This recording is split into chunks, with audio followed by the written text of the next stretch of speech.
Right, so here in the greenhouse build, the inside has already been kind of completed. I used some extra 2x4s and some planks from the whitewood pallets that I had, and I went ahead and cut them all. They're at 18 inches length, and it makes a long boarded table essentially on both sides. There's a lot going on in here, so I'm gonna have to try to be careful as I'm walking around.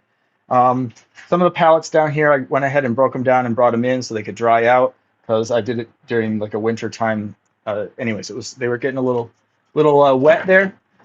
This also allows me to see which ones are going to warp and in what ways. I'll still use them if they're warped. I just have to modify some of the way it looks. This is not a house. This is a country greenhouse, so it's going to have some of that look. One of the things that I thought would be kind of cool to do is I put this mesh section here in the middle of the span. It's actually on both sides. It'll be there, and I've got one. It's kind of hard to see, but it's over here as well. And what I'm going to do is I'm going to put a tray underneath that'll catch any material, so we could do like pot filling here. And instead of having to clean off the surface and all that stuff, we just let it drop right down through there, or watering, or whatever you're going to do, and it'll come out on the bottom, and I'll have to come up with a tray system or maybe like a plastic funnel that goes to the bucket or something like that.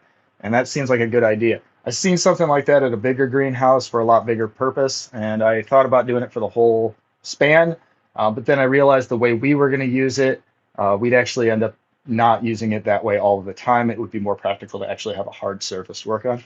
But that is just mounted directly to the studs, and then the glass is mounted on the outside. And then it's also mounted underneath here.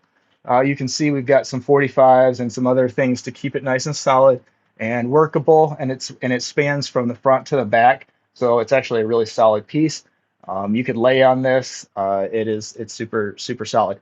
The reason I didn't do straight legs to the ground is because the floor I'll be filling in later. It's currently about 8 inches lower than it needs to be, but I wanted to make sure that I got some material in there to kind of seal off from outside to inside airflow, and so animals don't come in here during the winter time. But yeah, so this will be cool. I did use some leftover roofing material for the skirting on the inside.